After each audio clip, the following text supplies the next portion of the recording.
उसको अगली क्लास में हम उसको देखते हैं। तो सबसे पहला ये तो रहा हमारा सब्जेक्ट का नाम। जैसा मैंने आपसे कहा कि यदि हमारे पास में पाठ्यक्रम होगा, सिलेबस होगा, तो हम उसको आसानी से कर पाएंगे। आज मैं आपको basic electrical and electronics engineering का सिलेबस इस ग्रुप में शेयर कर दूंगा। अब सिंपल सी बात है भाई, जो सिलेबस होगा वो इंग्लिश मीडियम में होगा। हिंदी मीडियम वाले स्टूडेंट्स को यदि कुछ पूछना होगा तो वो मेरे से पर्सनली व्हाट्सएप पे पूछ सकते हैं। ठीक है, मैं सिलेबस ग्रुप में शेयर कर दूंगा और हाँ, सिलेबस आपको मिल जाएगा। हाँ ठीक है, सिलेबस आपको मिल जाएगा। तो सिलेबस में हमें 5 यूनिट पे फोकस करना। जो पहली यूनिट है हमारी, भैया बाल बाद में संभाल लेना बेटा, ठीक है, बालों को बाद में संभाल लेना, कोई दिक्कत नहीं है ना। हाँ, तो नेक्स्ट जो मैं पॉइंट डिस्कस कर रहा था, हम डिस्कस कर रहे थे कि हमें 5 कौन कौन से सेक्शंस पे काम करना है। तो पहला जो सेक्शन हमारा होता है वो है डीसी सर्किट। अब डीसी सर्किट में, जैसे कि डीसी का मतलब होता है डीसी सप्लाई। आपने देखा होगा जो खिलौने आते हैं, छोटे छोटे बच्चों के जो खिलौने होते हैं, या आप नव दुर्गा के टाइम या गणेश जी के टाइम आप मूर्ति के पीछे जो आप चक्र लगाते हैं, डीसी मोटर आपने नाम सुना, डीसी मोटर भी होती है हमारे पास में, एसी मोटर भी होती है, वाटर पंप्स भी होते हैं, सबमर्सिबल्स भी होते हैं। तो कुछ मोटर्स डीसी सप्लाई पे काम करती हैं, कुछ मोटर्स हमारी एसी सप्लाई पे काम करती हैं। कहीं हम स्पीड कंट्रोल के लिए कोई हम कंट्रोलर इक्विपमेंट्स लगाते हैं। तो दैट मीन्स कि हमारे पास में डीसी सर्किट को मैं एनालिसिस करना। So what do mean by the analysis? हो सकता है आप में से कुछ स्टूडेंट्स इंग्लिश मीडियम के भी रहे होंगे, होते हैं यहाँ पर। तो एनालिसिस का मीनिंग क्या होता है वो हमें समझना है।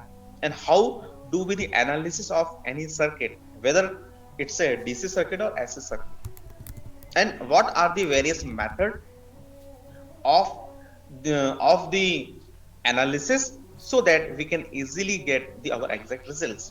What amount of the current सबसे पॉपुलर शब्द है करंट। संभवतः आप सभी ने इस शब्द सुना होगा, करंट। करंट के दो मायने होते हैं। पहला जो इलेक्ट्रिकल सर्किट में जो मायने होते हैं, आवेश का प्रवाह। Current is nothing but it's a movement of an electron, movement या फ्लो ऑफ एन इलेक्ट्रॉन। ठीक है, तो इलेक्ट्रिक करंट क्या होती है उस पर हमें फोकस करना है। ये हमारा this is all about your first unit. Second unit हम अल्टरनेटिंग करंट पे हम बात कर रहे थे। जैसे हमारे पास में संभवतः जो सप्लाई आती है हमारे घरों में, वो अल्टरनेटिंग सप्लाई है। अब अल्टरनेटिंग सप्लाई आने का मीनिंग क्या है? अल्टरनेटिंग सप्लाई का आने का मीनिंग होता है कि हमारे घरों में जो हमें वोल्टेज सप्लाई मिलती है, वो उसका जो नेचर होता है वो अल्टरनेटिंग नेचर होता है। दैट मीन्स कि जो वैल्यू होती है उसकी, जो मैग्नीट्यूड होता है, वो हमेशा क्या करता है, टाइम के रिस्पेक्ट में चेंज होता है, प्रत्यावर्ती और अल्टरनेट चेंज होना है।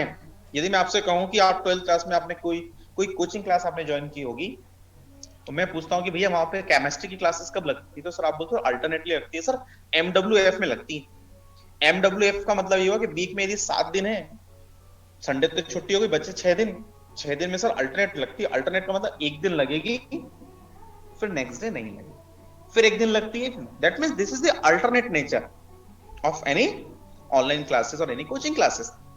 दैट मींस कि हमारे पास में जो वोल्टेज करंट की जो वैल्यू होती है, कुछ टाइम के लिए पॉजिटिव होती है, कुछ टाइम के लिए नेगेटिव होती है, अगेन पॉजिटिव होती है, नेगेटिव। तो इसको हम अल्टरनेटिंग कहते हैं। तो हमें अल्टरनेटिंग सर्किट्स के बारे में हमें यहाँ पर पढ़ना है कि अल्टरनेटिंग सर्किट्स क्या होंगे, उसको हम कैसे एनालिसिस करेंगे, वो चीज हमें सब यहाँ पर देखनी है, डीसी और एसी। फिर आपने 12th में एक सबसे इंपॉर्टेंट आपने टॉपिक पढ़ा होगा जिसको हम बोलते हैं ट्रांसफॉर्मर, और सामान्य तौर पर सुना जाता है जिसको हम आम भाषा में बोलते हैं डीपी। खेतों में आपने देखा होगा, या आपकी जो लोकेलिटी होती है जहां पे आप भी रहते हैं, है ना, मोहल्ले, वहां पे आपको डीपी लगी होगी, जिसको हम डिस्ट्रीब्यूशन ट्रांसफार्मर भी कहते हैं। तो काफी वैरायटी होती है यहाँ पे। करंट ट्रांसफार्मर क्या होता है ना, या पोटेंशियल ट्रांसफार्मर क्या होता है। चूंकि आप सीएस के स्टूडेंट हैं, तो हमें मेन पोर्शन हमें इलेक्ट्रिकल में नहीं जाना है, बट तो भी हमें नॉलेज होना चाहिए, फंडामेंटल नॉलेज होना चाहिए कि आखिर ट्रांसफार्मर हम किसे कहते हैं। स्टेप अप, उच्चाई अपचाई सुना होगा अपने नाम। स्टेप अप ट्रांसफार्मर क्या होता है, या स्टेप डाउन ट्रांसफार्मर क्या होता है, और आखिर उसका क्या बेसिक प्रिंसिपल है।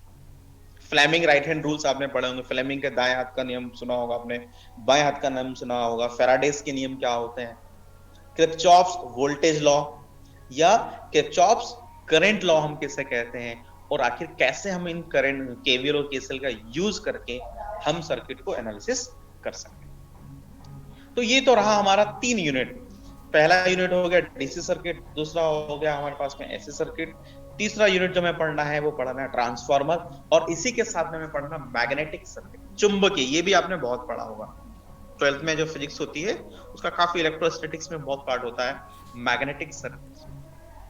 So what are the similarities and dissimilarities between magnetic circuits and electrical circuits? Voltage की डेफिनेशन क्या होगी, विभवांतर क्या होता है, पोटेंशियल डिफरेंस क्या होता है, या वोल्टेज डिफरेंसेस क्या होते हैं, वो सभी चीजों को आपको यहाँ पर पढ़ना होगा। ये रहा यूनिट नंबर 3। यूनिट नंबर 4 की हम बात करेंगे, तो यूनिट नंबर जो 4 होगा वो हमारा it is dedicated to the machine, electrical machine. अब मशीन शब्द आता है भाई, मशीन, जब भी हम मशीन शब्द सुनते हैं तो मैकेनिकल के तरफ, मशीन मतलब हार्ड, जिसको हम देख पाते हैं, हार्डवेयर, सॉफ्टवेयर की बात नहीं कर रहे हैं हम, हार्डवेयर की बात कर रहे हैं। मशीन में कोई मूविंग पार्ट्स होते हैं, कोई आपके, मशीन हमारे काम को आसान करता है। जो भी हम काम करना चाहते हैं यदि हम उसको मशीन से करेंगे तो हमारा काम क्या होगा, आसान होगा। तो हमें मशीन के थ्रू, तो मशीन में क्या होता है, जनरेटर्स, जनरेटर का क्या काम होता है, या मोटर का क्या काम होते हैं, उसका हम कैसे स्पीड हम कंट्रोल कर सकते हैं। ठीक है, तो ये रहती है हमारी यूनिट नंबर 4। और लास्ट यूनिट जो वो रहेगी हमारी बेसिक इलेक्ट्रॉनिक्स। दैट मींस ये सब्जेक्ट में इलेक्ट्रिकल का पोर्शन ज्यादा है, इलेक्ट्रॉनिक्स का पोर्शन कम। यदि आप इसको परसेंटेज वाइज करेंगे तो 75% आपको इलेक्ट्रिकल का पोर्शन मिलेगा और 25% पोर्शन आपको इलेक्ट्रॉनिक्स का मिलेगा। So this is the combination of your subject, basic electrical and electronics engineering। अब मैं कुछ टाइम के लिए आपके माइक को मैं ऑन कर दे रहा हूं, और जब तक भी हमारा ये क्लास चलता है फिर इसको हम नेक्स्ट टाइम से इसको हम और सिंक्रोनाइज करेंगे। नोट्स आपको हम देते रहेंगे, यहाँ पे साथ में आपको नोट्स मिल जाएंगे, नोट्स से आप इसको प्रिपेयर कर सकते हैं। हाँ, ये है कि यदि आपने 12th में यदि आपने पढ़ा होगा, अच्छे से पढ़ा होगा, तो आप आसानी से सब्जेक्ट्स को पढ़ सकते हैं। ठीक है, चैट बॉक्स में काफी चीजें पढ़ा, वेरी गुड, में इलेक्ट्रिकल सर्किट, वेरी गुड। तो इलेक्ट्रिकल सर्किट में हम इसको कैसे करते हैं, है ना, क्या कोई मुझे बताएगा? किरचॉफ्स, वेरी गुड, ये यश रावत ने बहुत अच्छा, इंडक्शन, वेरी गुड बेटा, सही बात है, इंडक्शन होता है, फैराडेज लॉ ने हमें इंडक्शन बताया था, है ना। इलेक्ट्रोमैग्नेटिक इंडक्शन किस प्रकार से होता है, मैग्नेट नॉर्थ पोल क्या होगा, साउथ पोल्स क्या होंगे, ना, हमें इन सभी चीजों पे पढ़ना है।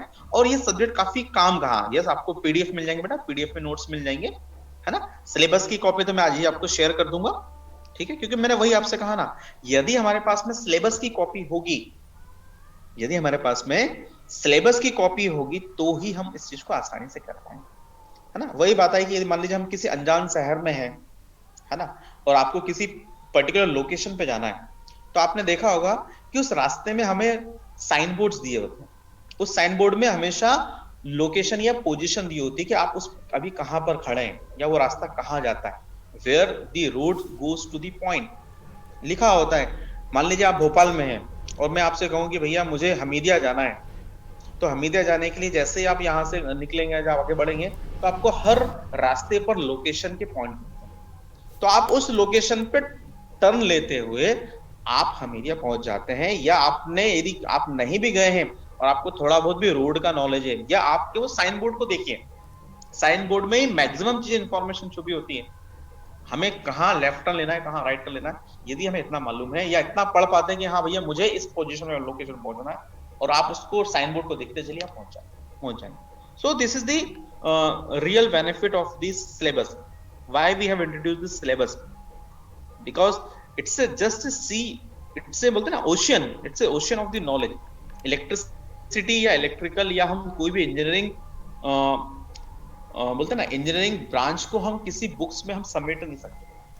There are number of books, है ना, there are number of topics we are going to deal or we are going to study। So how can we define that what topics we are going to study?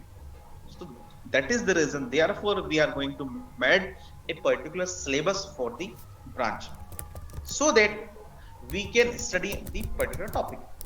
ठीक है, apart from this syllabus we can move head, उसके अलावा आप जा सकते हैं, अलग बात है, बट हमें क्या पढ़ना है वो हमें सिलेबस से डिसाइड करना है। तो सिलेबस, और रही बात बुक्स के लिए बेटा, तो देखिए यदि आपके पास में 12th की बुक्स हैं, यदि मान लीजिए आपने कोई क्रेश कोर्स किया हुआ है या वन ईयर का क्लासरूम या 2 ईयर का क्लासरूम आपने किसी अच्छे कोचिंग इंस्टीट्यूट से किया हुआ है, तो आपके पास में जो फिजिक्स की बुक आती है उसमें से भी मैक्सिमम चीजें आपको मिल जाएंगी। ठीक है, जो बच जाता है वो आपको हम इंजीनियरिंग की बुक्स में मिल जाएगा, वो हम बता ही देंगे, या आप नोट्स प्रॉपर्ली नोट्स को भी यदि आप स्टडी करते हैं तो चीज कवर होगा। ठीक, जैसे कभी मैंने आपसे शब्द कहा चार्ज, जिसको बोलते हैं आवेश, क्या कोई बताएगा?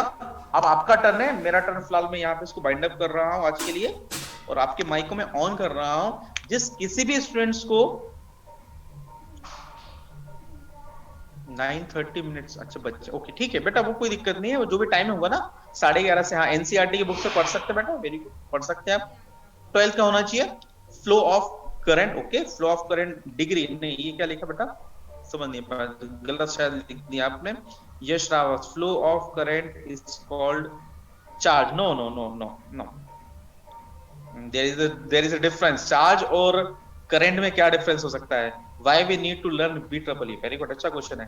देखिए अभिनीत कुमार सिंह, अब आप देखिए सीएस जो ब्रांच होती है, सीएस में क्या होता है, हमें वायरलेस कम्युनिकेशन पे काम करना होता है। यदि मान लीजिए हमें कोई भी इंफॉर्मेशन को इंटरचेंज करना है, पढ़ना है, लैंग्वेज हमें पढ़नी है, तो हमें वहां पर इलेक्ट्रिसिटी का बहुत मेन रोल है, क्योंकि आपके जो कंप्यूटर पार्ट्स होते हैं, देखिए आप ये मत सोचिए कि मुझे केवल एक सिंपल से कंप्यूटर पे काम करना है, आप तो कंप्यूटर पे काम करो, मगर क्या वो जो आपकी कंपनी है या जिस फर्म में आप काम कर रहे हैं, क्या वो एक सिंगल कंप्यूटर पे काम कर रही है?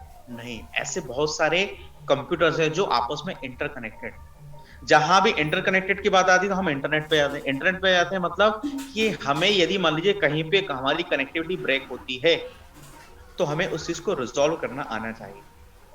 So communication it's a part of your electrical and electronics, ठीक है।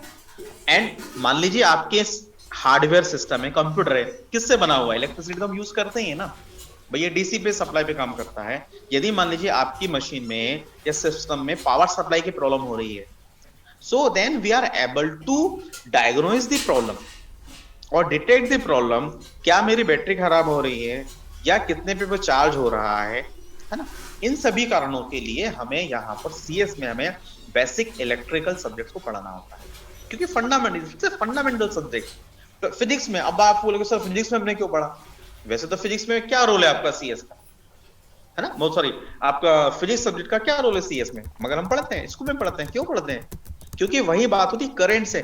मेन अगेन हमारा जो भी इंजीनियरिंग होता है वो फिजिक्स से ही स्टार्ट होता है। मैं फिर आपसे कह रहा हूं, या हम ये भी कह सकते हैं it's a just part of your physics, engineering physics subject. अब आप यहाँ पे फिजिक्स, स्कूल के फिजिक्स और फिजिक्स सब्जेक्ट को कंपेयर मत करिए। इंजीनियरिंग में एक सब्जेक्ट होता है इंजीनियरिंग फिजिक्स, वो भी आपको पढ़ना है, वो आप नेक्स्ट सेमेस्टर में पढ़ोगे। मगर आपने जो 12th में एनसीईआरटी बुक में आपने जो फिजिक्स पढ़ा, उसका कुछ पोर्शन, उसका कुछ पार्ट से ही हमारा ये सब्जेक्ट बना हुआ है, जिसको हमने नाम दिया बेसिक इलेक्ट्रिकल एंड इलेक्ट्रॉनिक्स, ठीक है। तो आप कंफ्यूज मत होइए, ये मत कहना कि सर हम यहाँ पे फिजिक्स पढ़ रहे हैं। हाँ, फिजिक्स का कुछ पार्ट पढ़ रहे हैं, मगर आपके जो सब्जेक्ट का नाम है वो क्या है, वो केवल हमारे पास में क्या, देखिए बेटा, हाँ आपको जो नोट्स मिलेंगे वो इंग्लिश में ही मिलेंगे, है ना। देखिए मैं फिर आपसे कह रहा हूं, हिंदी में आपको हम समझा सकते हैं, मगर जो आपको नोट्स मिलेंगे वो इंग्लिश के लिए। हाँ, ये is it for only 1 semester? Yes, ये आप देखिए आपकी जो क्लासेस होती हैं सेमेस्टर वाइज होती हैं, तो ये जो सब्जेक्ट है वो एक सेमेस्टर के लिए सब्जेक्ट है, और नेक्स्ट सेमेस्टर में आपको दूसरा सब्जेक्ट मिलेंगे, ठीक है।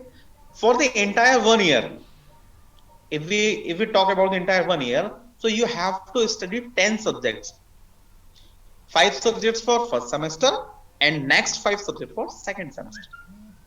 So क्या 5 सब्जेक्ट हो सकते हैं उसमें से? देखिए अभी एक इंजीनियरिंग ड्राइंग की आपकी क्लास लगी, एक ये क्लास लगी बेसिक इलेक्ट्रिकल की, फिर यहाँ पे केमिस्ट्री की क्लासेस भी लगी, केमिस्ट्री भी आपको साथ में पढ़ना होता है ना। तो आपका बेसिक इलेक्ट्रिकल हो गया, केमिस्ट्री हो गया, इंजीनियरिंग होगा, एक कम्युनिकेशन स्किल्स इंग्लिश की क्लासेस होंगी। तो ऐसे आपके 5 सब्जेक्ट के ग्रुप बनेंगे, तो उस ग्रुपिंग के हिसाब से आप फिर आगे बढ़ पाएंगे। तो मैं आपको बेसिक इलेक्ट्रिकल का जो भी सिलेबस होगा मैं आपको शेयर करूंगा, ठीक है। बाकी के जो भी आपके डाउट्स हैं वो आप मुझे चैट बॉक्स में या पर्सनल व्हाट्सएप कर सकते हैं।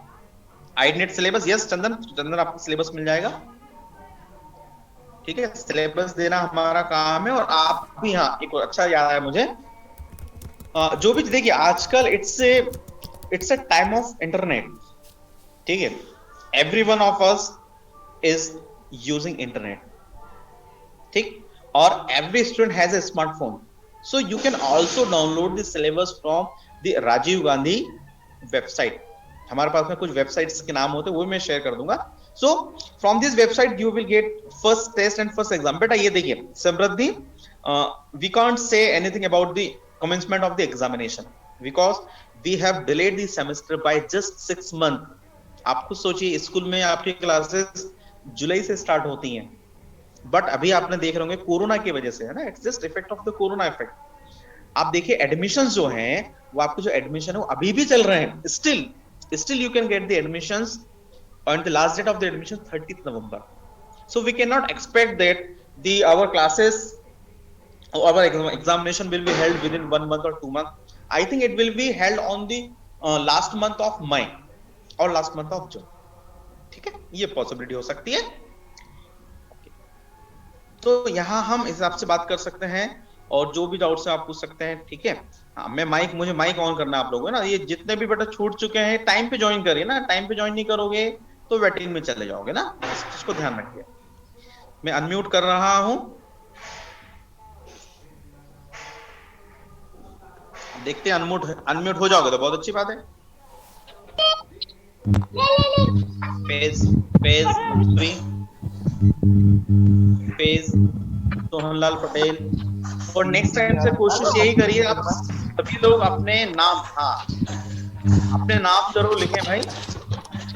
Yes sir. फर्स्ट एग्जाम तो होगा सर? मैंने अभी जवाब दिया ना, फर्स्ट एग्जामिनेशन टाइम लगेगा, क्योंकि अभी तो आपके एग्जामिनेशन, अभी तो सिलेबस स्टार्ट ही हुआ है ना, और अभी भी एडमिशन चल रहे हैं। आप उसकी चिंता मत करिए कि कब एग्जाम कब होगा, वो टाइम है उसके लिए, है ना। सर इनको म्यूट भी कर दो, वॉइस क्लियर नहीं आ रही है, ठीक है। अभी सोनू क्लास ऑफ हो रही है, ज्यादा समय नहीं है पास में। स्मार्टफोन, जब स्मार्टफोन नहीं है कामिल, तो आप ये किस नंबर से ज्वाइन करेंगे? स्मार्टफोन के बिना तो काम नहीं कर पाएगा ना। सही है। तो मैं ये कह रहा था कि आप खुद भी अपना सिलेबस डाउनलोड कर सकते हैं। चलिए आप नए हैं, मैं आपको सिलेबस की कॉपी शेयर कर दूंगा, मगर उस कॉपी को आप संभाल करके रखिए ताकि आप सर ग्रुप पे लिंक भेज देना सर आप। हाँ ग्रुप पे लिंक भी हम भेज देंगे, सिलेबस कॉपी में भेज दूंगा तो आपको मिल जाएगी। और नेक्स्ट में सर बुक करने बता दीजिएगा सर। अरे बुक नहीं, आप नोट्स को ही शेयर करोगे ढंग से तो काम हो जाएगा। अभी आप बुक के लिए मैं आपको बता दूं, बुक का नाम भी मिल जाएगा आपको। बुक में आपसे कह रहा हूँ 12th में आपने जो भी फिजिक्स की बुक पढ़ी होगी उसमें से आपका काम हो जाएगा, है ना। लगभग 3 यूनिट, जैसे देखिए परिपथ को सॉल्व करना, डीसी सर्किट आपने सॉल्व करना सीखा होगा, प्रतिरोध, रेजिस्टेंस कैसे लगे होते हैं, सामान्य प्रकार में रेजिस्टेंस। हां सर 12th में स्कूल ही नहीं लगा सर, क्या पढ़ा? 12th में स्कूल नहीं लगा, ओके कोई बात नहीं, 12th में नहीं लगा, मगर तो आपके पास बुक तो होगी ना 12th की, नहीं हो तो 12th की बुक आप ले सकते हैं, जब कोई सीनियर उनसे आप ले लीजिए। मैं ये नहीं कह रहा हूँ कि उसी में सब कुछ मिलेगा, मगर यदि आपके पास में 12th की बुक है फिजिक्स की तो उसको आप अभी पढ़ सकते हैं, उससे आपका काम चल जाएगा। Yes sir. क्योंकि देखिए जिस चीज से हम फैमिलियर होते हैं उसको हम आसानी से कर पाते हैं, ठीक है। और टाइम टेबल की कॉपी सर ने शेयर करी दी है, उस टाइम टेबल के अकॉर्डिंग ही क्लास लगी। ऑनलाइन भी बुक मिल जाती है, हाँ वो भी मिल सकती है, क्यों नहीं मिल सकती है सर। आज लेट की क्लास लगी है, नहीं हो रहा है, आई डोंट नो। और बेटा ये देखो जो भी आप ये कमेंट लिख रहे हैं, जो आई डोंट नो, ये सब चीजें ना लिखें, है ना। कोशिश करिए कि आप अपना